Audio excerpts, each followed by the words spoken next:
Welcome everybody to the launch of Leadership Coaching Communities of Practice. This is a brand new Communities of Practice series designed to elevate leadership through the power of coaching. Today, we'll be kicking start with a new session with Deepa on the topic creative tension, a concept that fuels innovation, growth, and transformation in leadership. I'm Anjali, your host from Agile People Ops. It's a pleasure having all of you here today. These sessions take place every third Wednesday of the month and are designed to help us learn, grow, and connect as a community of leaders and coaches. Through shared insights and meaningful discussions, we aim to enhance leadership skills, inspire transformation, and drive impactful change. Thank you for joining us. Let's make this a great experience. Let's welcome Deepa Mahesh.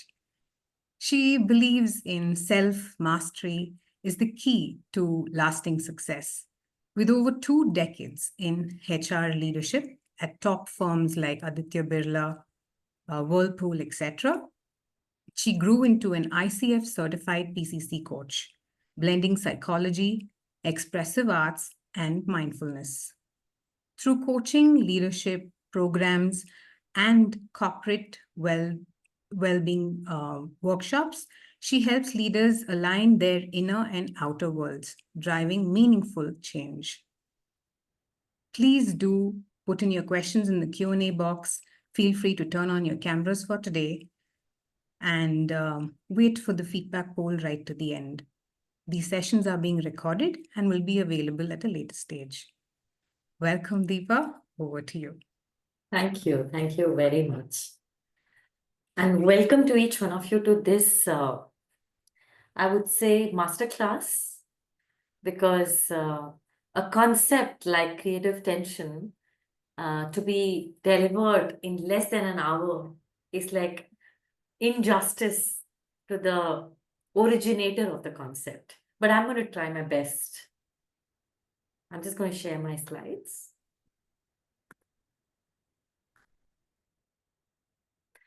So like Anjali said, at any point of time, if you are not able to either understand or you want further details, please stop me and ask. I will have my eye on the chat, and so will Anjali. And at that point in time, I can definitely pick up the question. You don't need to wait till the end. So the way it is planned is I'll share the concept. And then there is a step-by-step process which will help you to implement the creative tension in your life and in your leadership. So that it's not just a concept, it can come alive for you. And because none of you are on camera, Anjali is going to be my, I don't know if it's right to say guinea pig, but yes, she's going to be my yardstick to know whether we are understanding the concept or not. Thanks, Anjali, for this. If others are brave enough, please turn on your camera. So yeah, so let's understand what is creative tension. And creative tension is actually summarized in this one slide. So if you look at Peter Senge's work, Peter Senge, he has authored this book called The Fifth Discipline, in which he talks about what are learning organizations. And he talks about 5 disciplines that characterize a learning organization. And in the personal mastery discipline, he talks about the creative tension, the model of creative tension. And this is what it looks like. So imagine that you are in the center. To your right is your vision. And to your left are all your self-doubts, hopelessness, worthlessness, can I do it, imposter, and everything else to the left.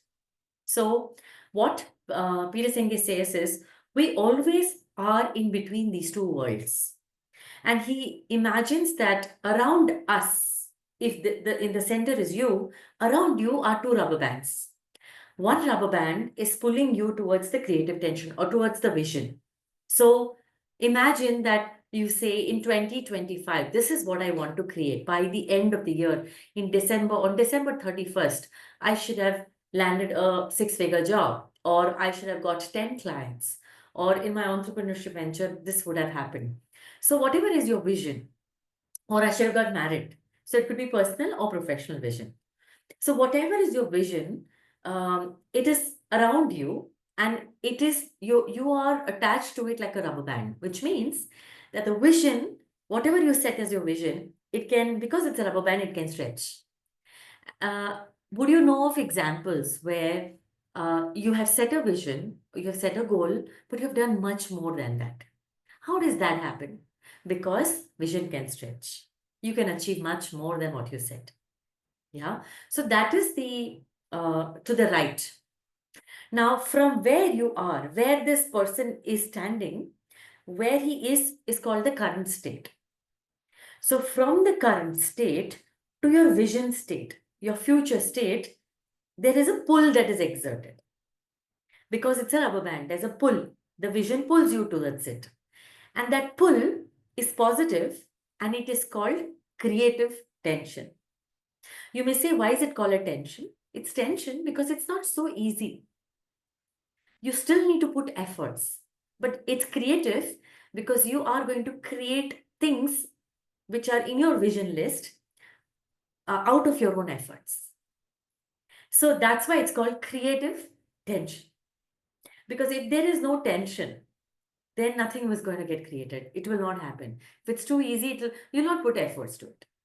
So that's how human beings keep creating more and more new things because of this pull exerted, because of this creative tension.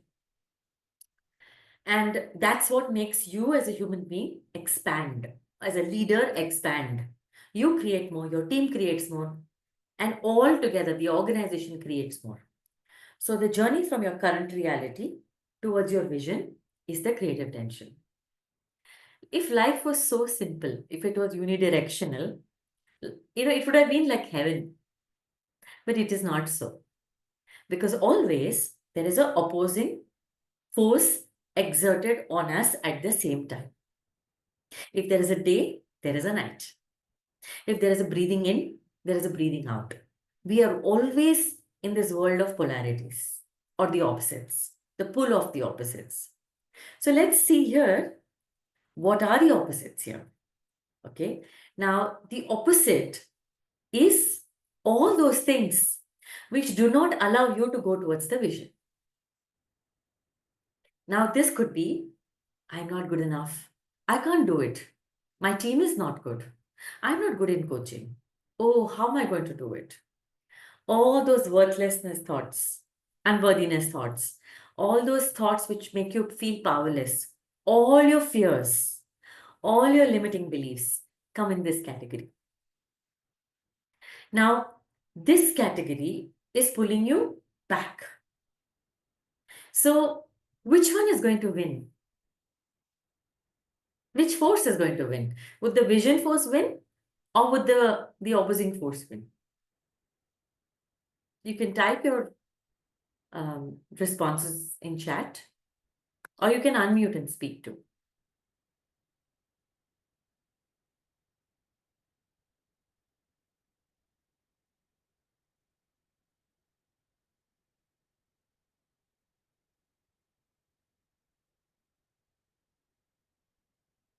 So, any idea which force will win, Anjali? I think it should be the vision force. Yeah, yeah. So, which force will win depends on which force is stronger for the human being. Okay.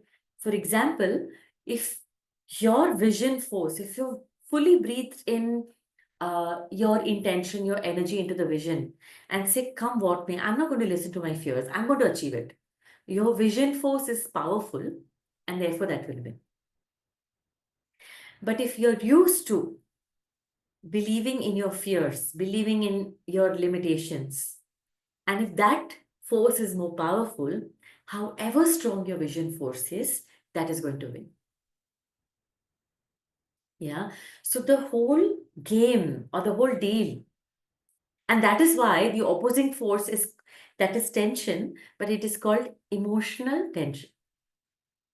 It is your thoughts and emotions that pull you back away from the vision, which is causing you tension. Yeah.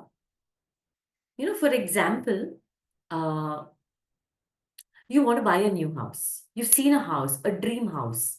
That's a part of your vision. But now you say, oh, it's very expensive. What if I lose my job? What if I'm not able to repay? What if this happens? What if that happens? The moment you have what if thinking, it means that your vision force has come down and your emotional tension force has gone up. It's not that you have lost your job. It's not that you even see that you're going to lose your job remotely. But your mind has taken over with fears and powerlessness because it's used to it. So that force becomes stronger, and you'll say, I don't think I can manage it. I'll let go the house. So do you see how we play in these? It's a play of opposites, and which force will win depends on where you put your energy. So the vision force is the force of hopes, is the force of you creating a legacy, you leaving a legacy behind. If you see all great entrepreneurs and visionaries, for them this force is powerful. The vision force is powerful. For all those, who live a very regretful life, their fear force is more powerful because they have not been able to feed their vision force, but always have fed their fear force or the force that pulls them back. Yeah. So creative tension makes you create your legacy. Emotional tension makes you pull yourself away from your legacy. Yeah. So in a nutshell, this is it. And the good news is we can step by step create this. Yeah. So uh, let's see how. What's the further thing about it? Now, I talked about the creative tension or the vision force. For the vision force, for the creative tension to be positive, there are three parameters. Your vision has to be very, very clear. By the end of 31st December 2025, I am going to achieve this, this, this. Yeah, 60 lakhs, of a package, a beautiful family, um, two vacations, one in India, one in abroad. Yeah, or have gone for a spiritual retreat. Very specific, whatever it is. It doesn't matter what you put, but it has to be absolutely vivid and specific, and you should be able to see that vision and say, hey, I am clear.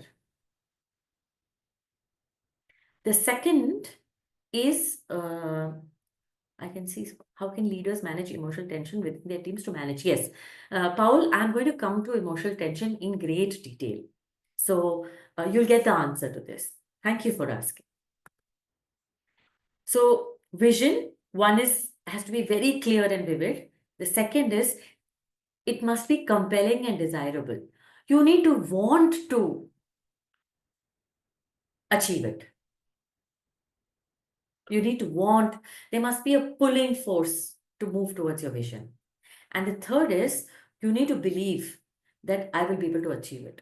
Even though it's a stretch, I will be able to do it. If these three conditions are present, your creative tension can be very energizing. And Paul, if these three conditions of your vision in the team exist, which every team member knows that what is the vision I am coming to the office for, and if all of us want that vision, and if each team member believes that they can do it, then whatever emotional tension comes, they will be able to drive towards the vision because it's a positive force. Of course, the leader defines it, but each and every team member also contribute to it.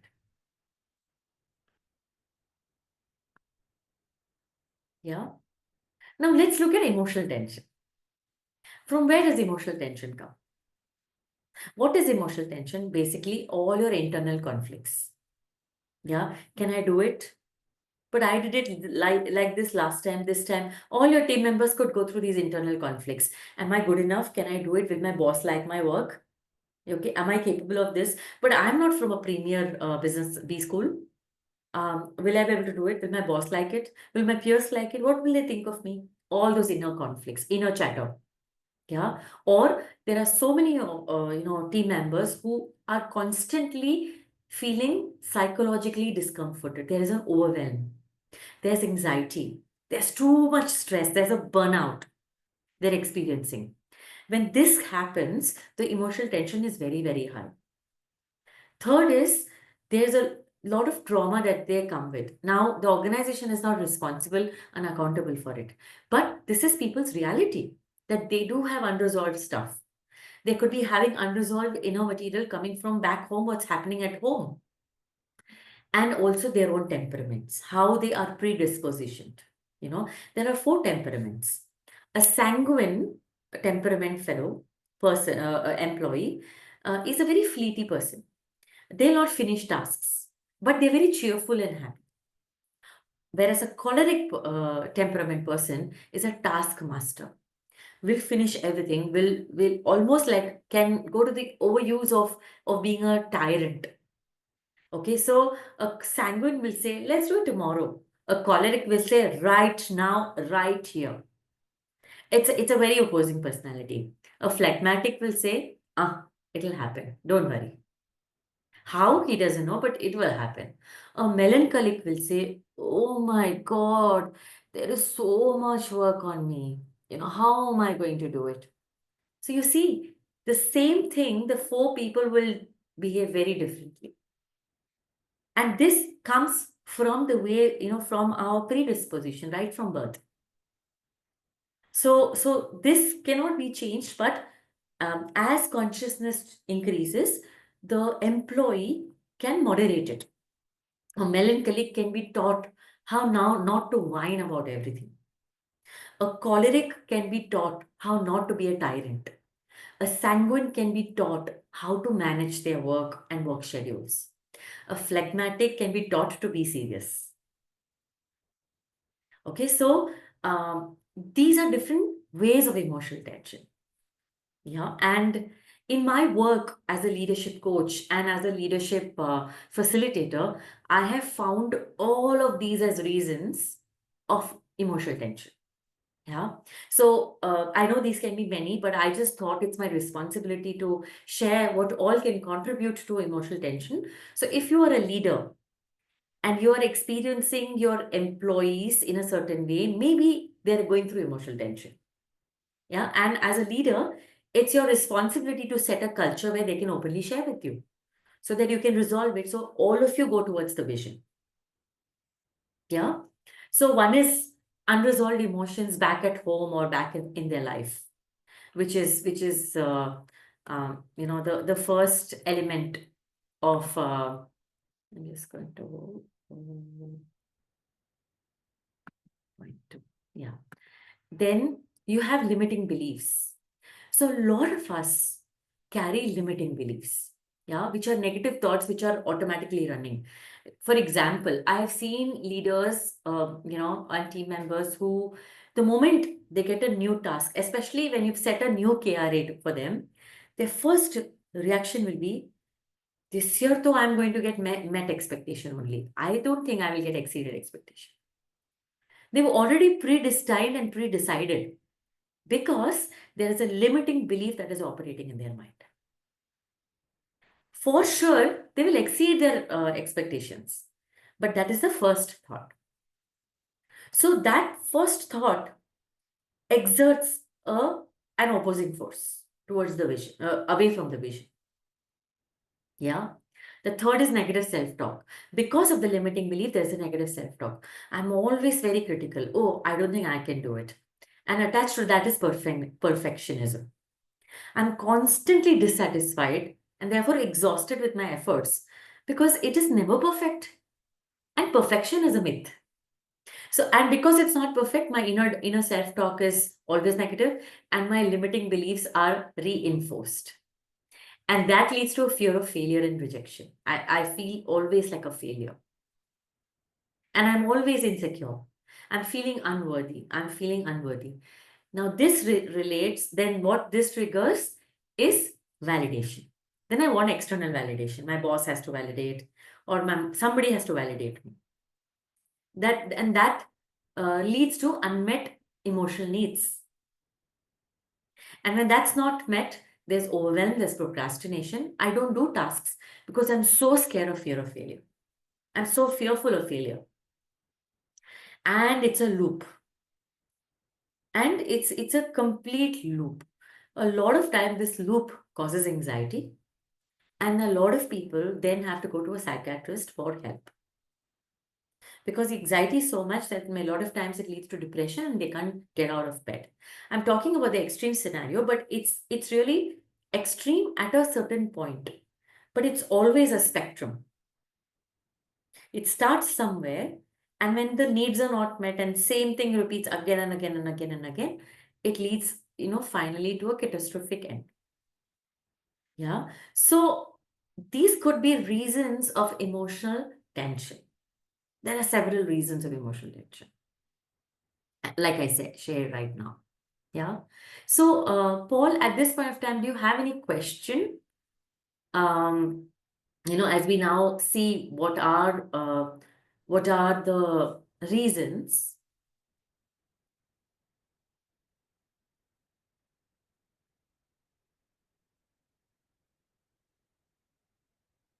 I am going to, talk about how do you work with it.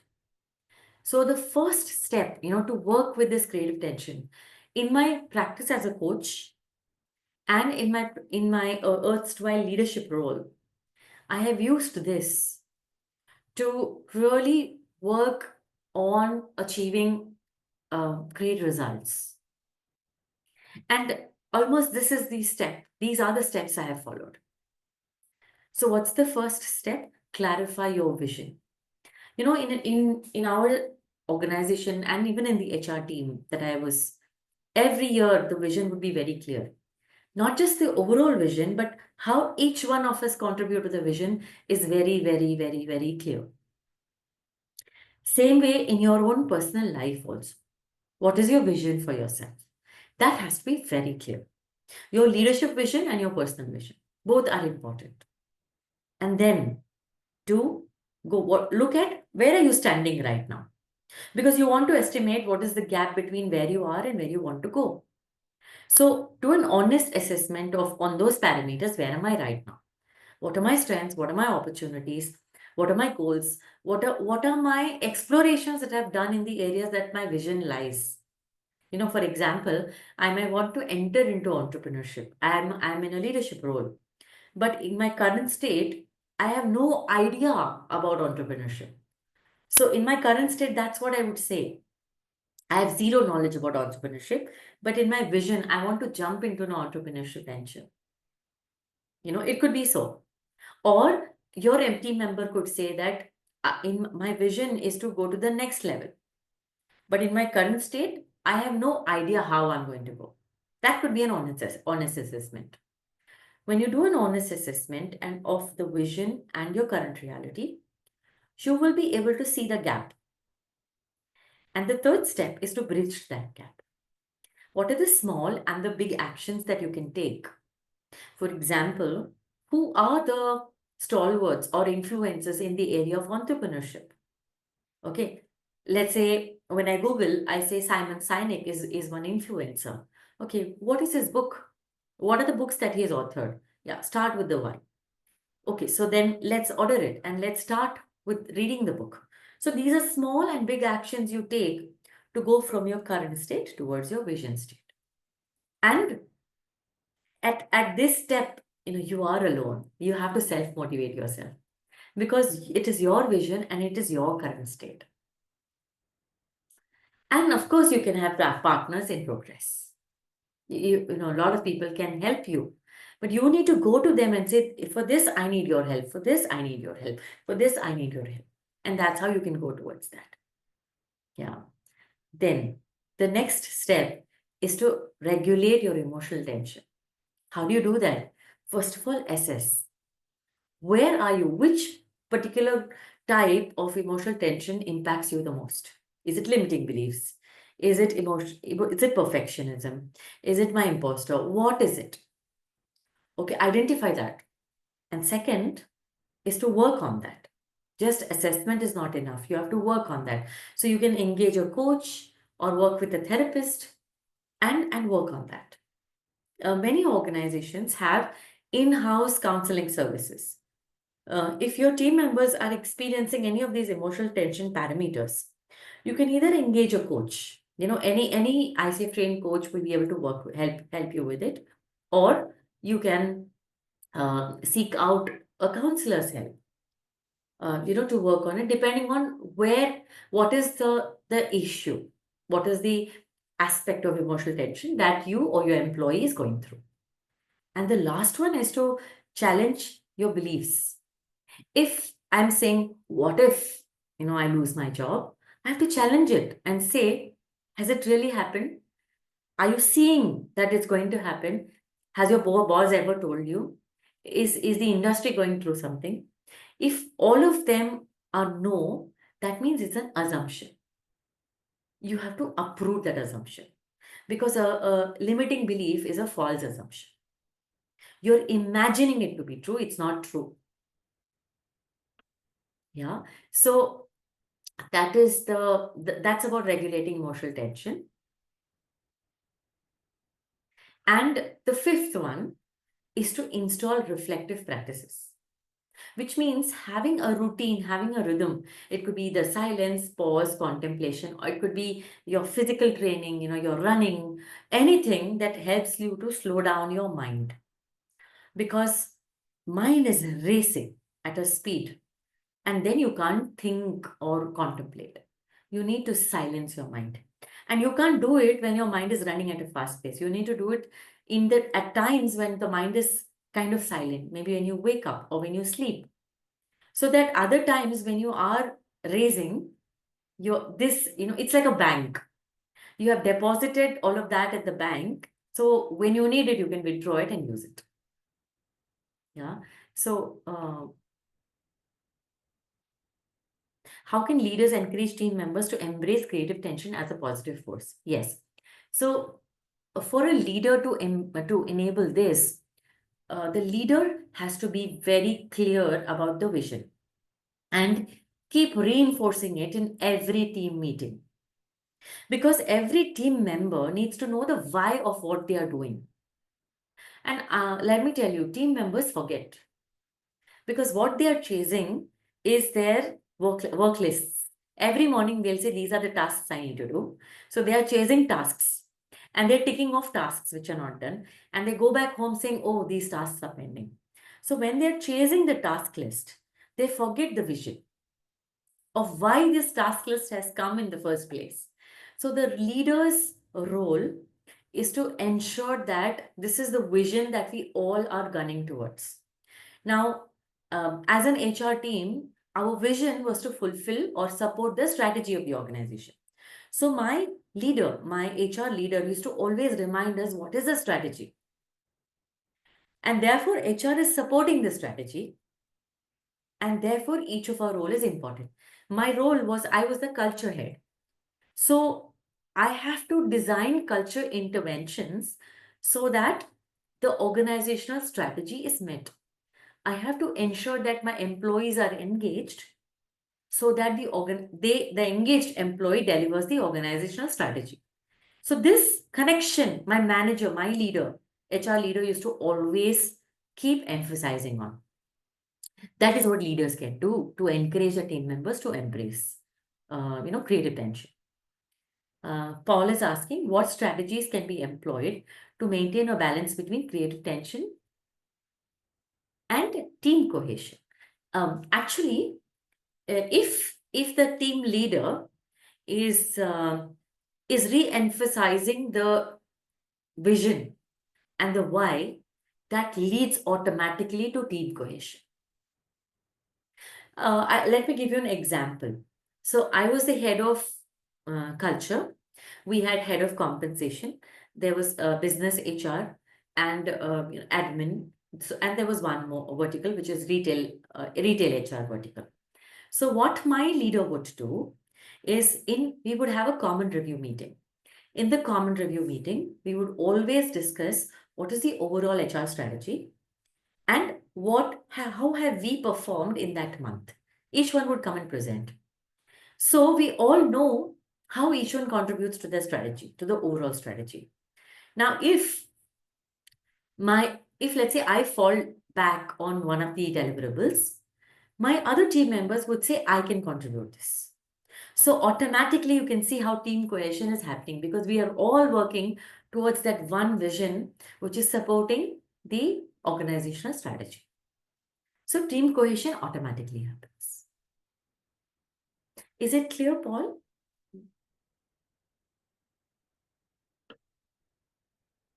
Okay. Any other question? Yeah.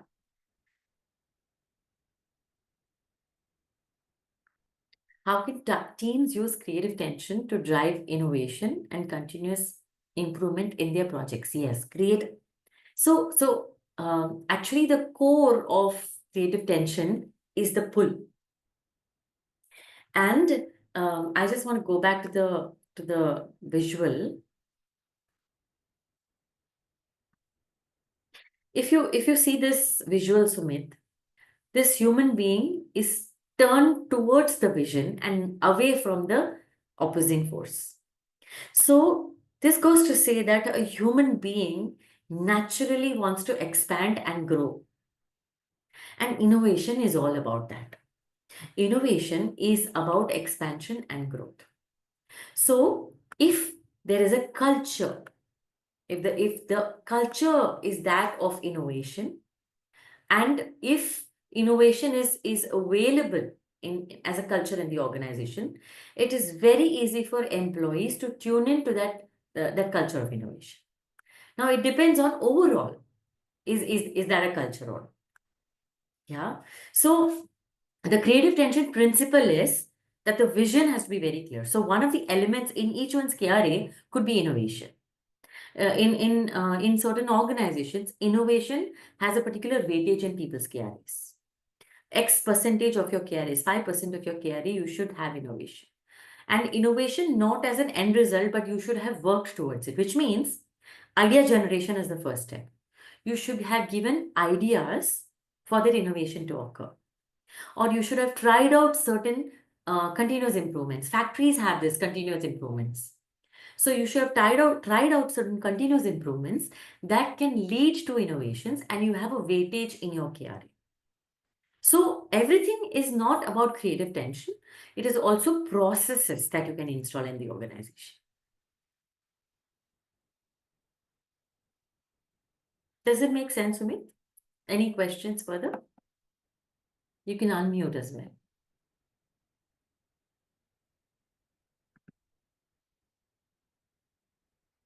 Okay.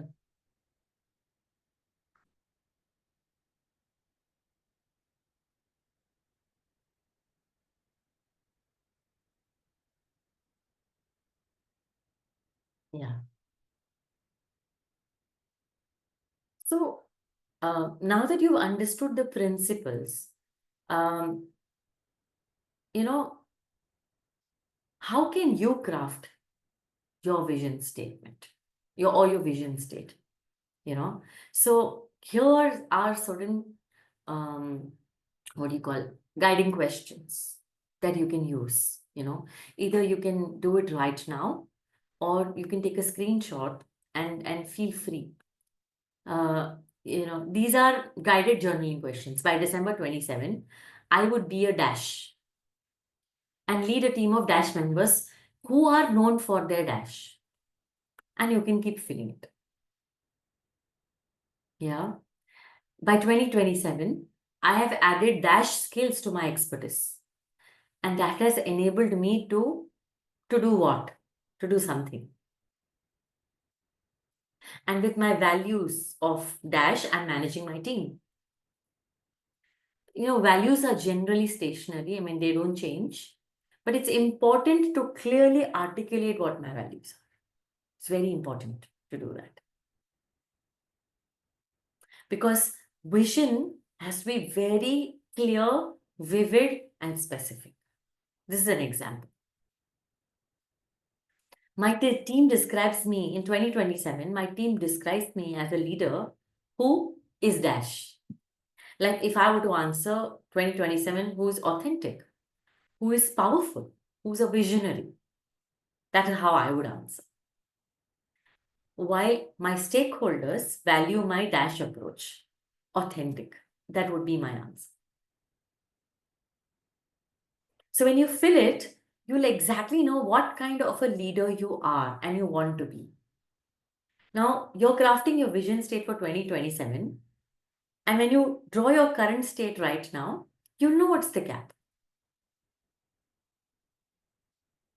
I dedicate dash hours weekly to my well-being because you can't just live on one leg, you have to have well-being also. So how many hours you dedicate weekly to your well-being and what does it bring to you, which brings dash to my health and mindset. You can define that. And I am in this role, whatever is your role as a leader, because it aligns with my purpose of dash. Like my purpose is to serve humankind, is to uplift consciousness, is to uplift, enable self-mastery. And that serves a larger goal of dash. Yeah. So this is the way you can craft your vision state. Any questions? This is of course personal, but you can also create, the same thing for leadership. As a leader in 2027, how many team members? I have dash team members and each team member has these skills. Anything can be a part of your vision statement. Yeah. Any questions?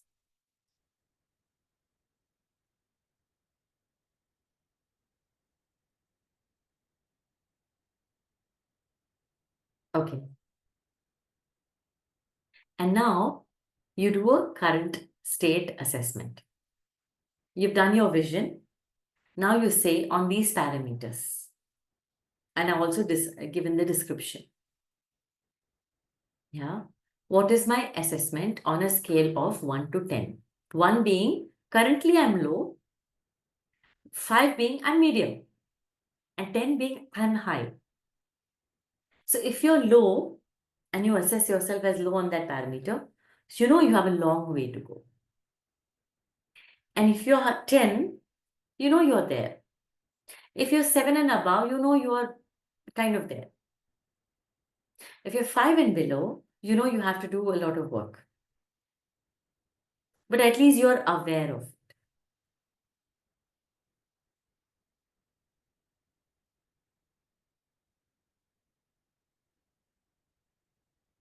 Yeah, yeah.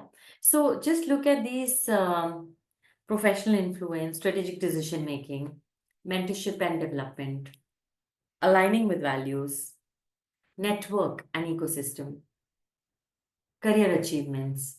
You don't need to answer every. Pick that which makes meaning to you at this point of time, and then design your current state. I'll just pause for a minute so that you can go through all of these.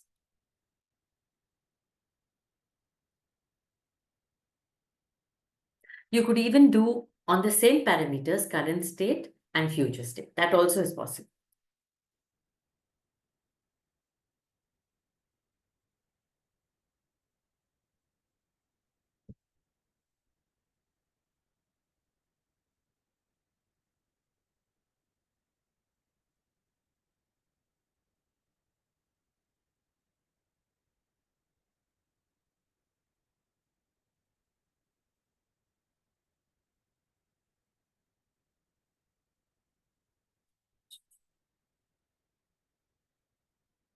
What role does empathy play in addressing emotional tension and how can leaders develop this skill?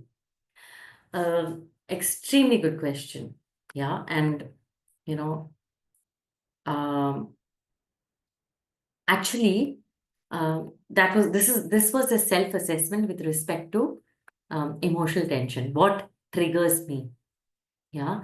Now, actually, why I asked this question of what triggers me is because empathy, the roots of empathy lies in our childhood.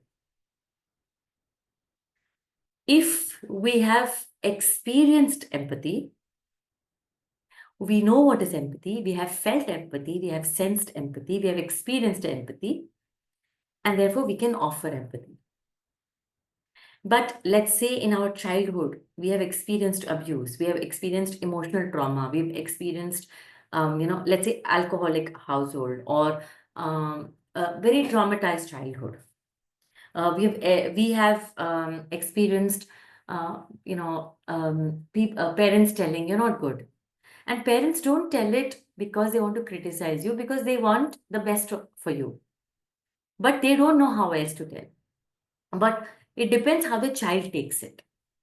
And if the child has grown up like that, they have grown devoid of empathy. And the same child becomes an adult.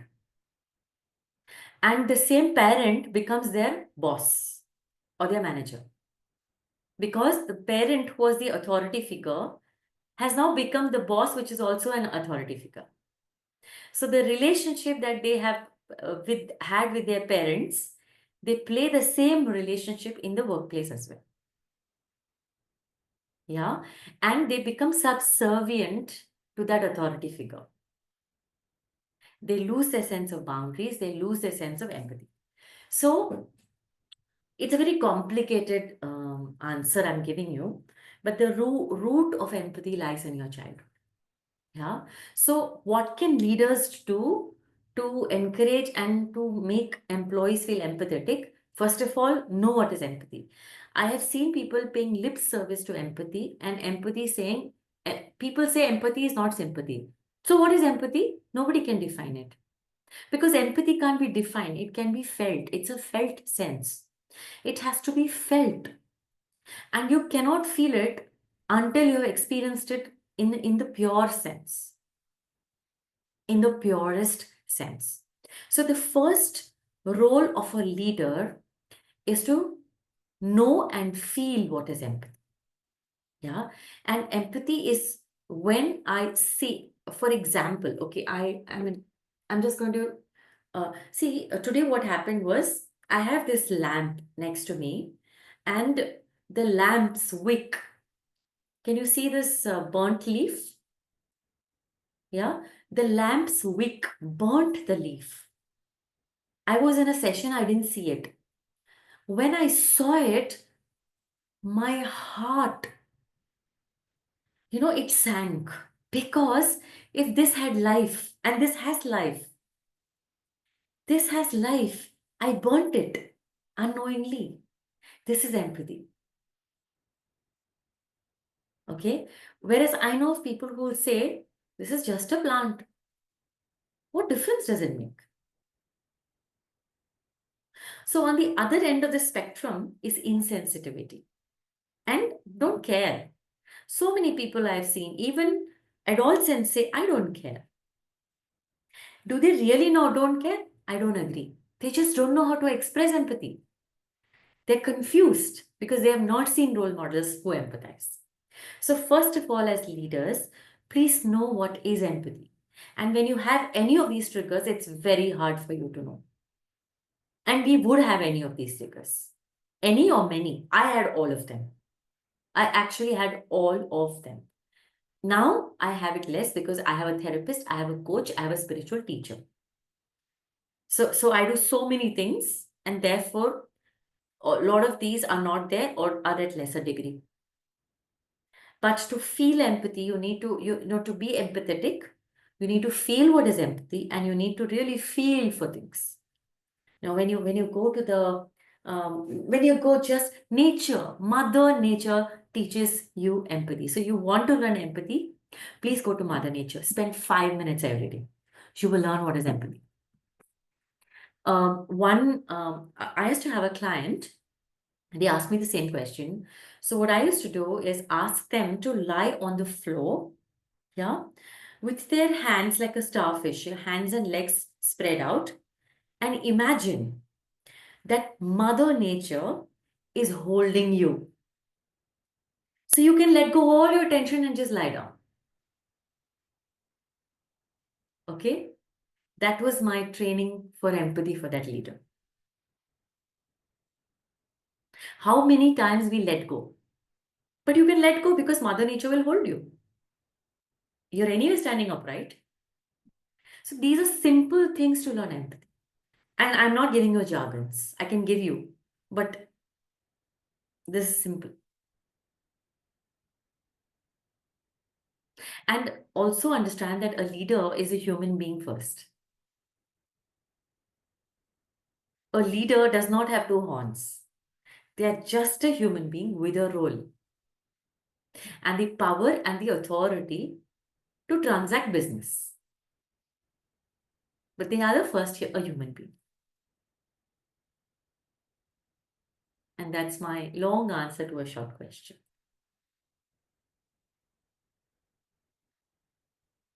Yeah. And yeah, I'm done with what I have to present. I'm willing to take more questions, but this is what I want to leave you with. What is that one actionable step you can take right now? Commit to it. Because so many of you are on this call and you have spent time, 1 hour, to bridge this gap between where you are and where you want to go. Where you want to go is the vision. Where you are is your current reality.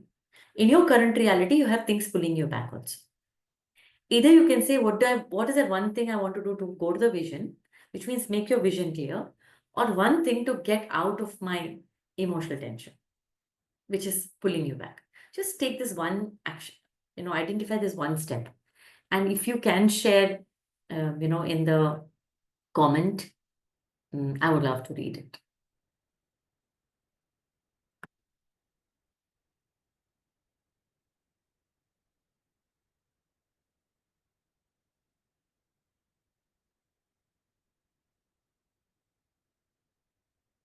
I can take any questions, or, even you can share one actionable step that you want to take.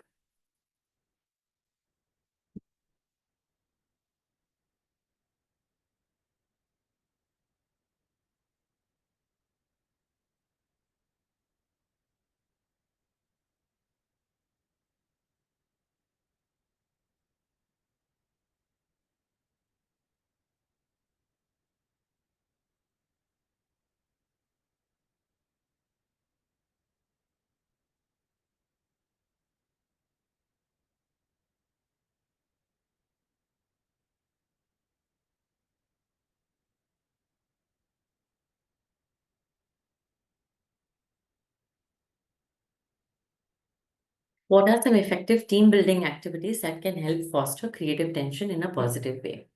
So it depends on at which stage your team is. If it's a new team, then first is to know each other. So something like understanding each other, kind of team building activities. And coming to you have this 4-step process. Kindly share an example of a team building activity that successfully enhanced collaboration and innovation. Okay. So one of the team building activity that I'm just thinking which example do I share? Yeah. Uh, our team was a fully formed team. Yeah, it was there for about 6 years together. So it is a performing team. It is not a storming team. It is not a newly formed team. It is a performing team. Now, what was happening was that we were not cohesive because there was lack of trust. We were not able to trust, and also we were working on ego. Because we were working on ego, we could not trust each other. So we used the model or the principle of the method or methodology of 5OB, which is about interpersonal relationship. We used that as a team building activity to foster trust so that sharing can happen, vulnerability can happen, empathy can happen. We can appreciate each other. And with that result, we will be able to know each other well. Team building can happen, trust will be built, and we will be able to work even more cohesively. And we did that activity over a period of 1 month. We did a pre assessment, then we did the intervention. After that, we also took a feedback. We did a mix of quantitative and qualitative feedback before and after.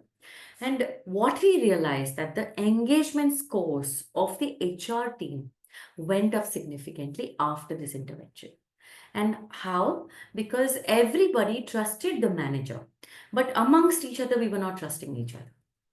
That went up. And why the manager wanted to do this team building activity is only because people would not resolve their issues amongst each other. They would always come to him, which means he was playing a role one level lower. He didn't want to do that. Yeah.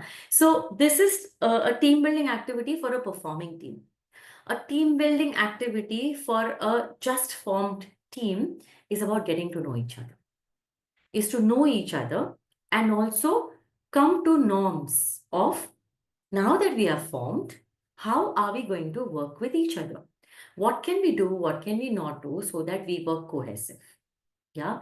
Another team building activity would be a team visioning activity. Now, every year the vision changes. So, to enable that the creative vision is a positive force, a team building activity of visioning using any methodology. You can use a method of appreciative inquiry, or even Peter Singh has his own team visioning methodology. You can use any methodology, but when you do a visioning, everyone contributes to the vision, and there is a buy-in on the vision. And after the vision is formed, each one says, "How am I going to contribute through this vision? What is the action that I can take?" That's a fantastic team building activity too.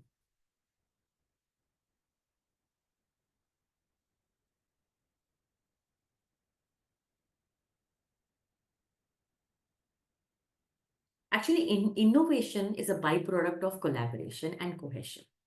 When cohesion and when the team is cohesive, new ideas automatically come.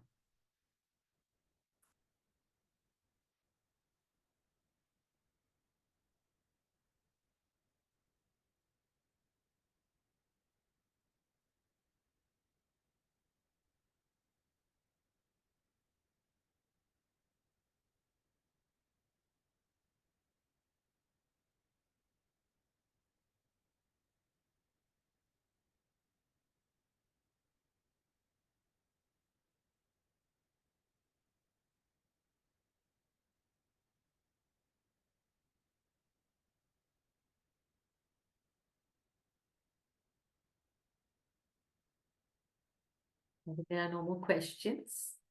Yeah, and I'm available on LinkedIn. I'm sure they have tagged me, and my handles are there. So you can reach out to me if you have any further questions, and we can build on it or co-create it. And I can answer those questions. And I know we're on top of time.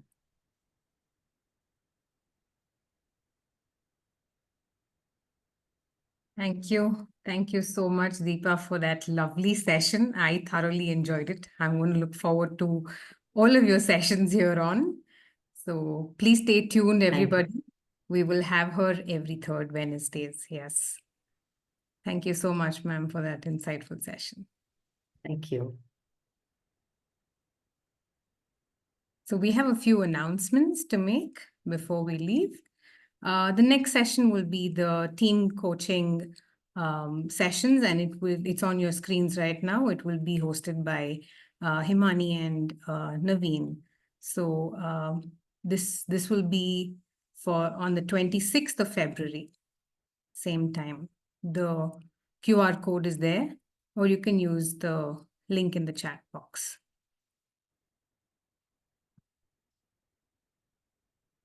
This is the same LCCOP. We have that again on the 19th of March. Please note on your calendars.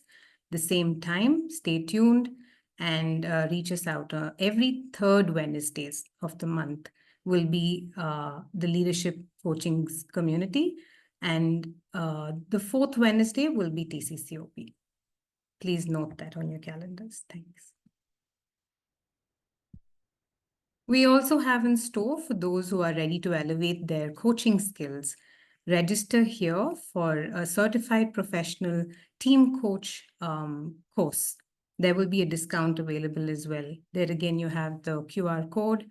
You can also use the link in the chat box.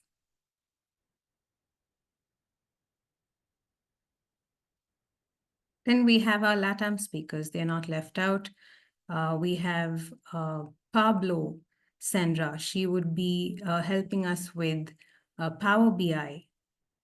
Here again, we have the code. Please feel free to join in, register for us.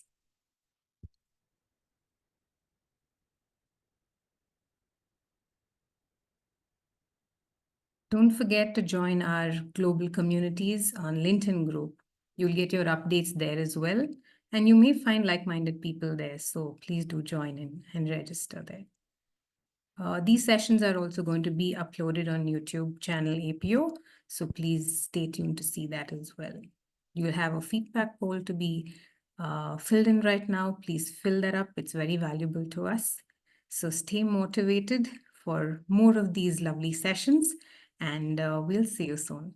Anjali signing off for today.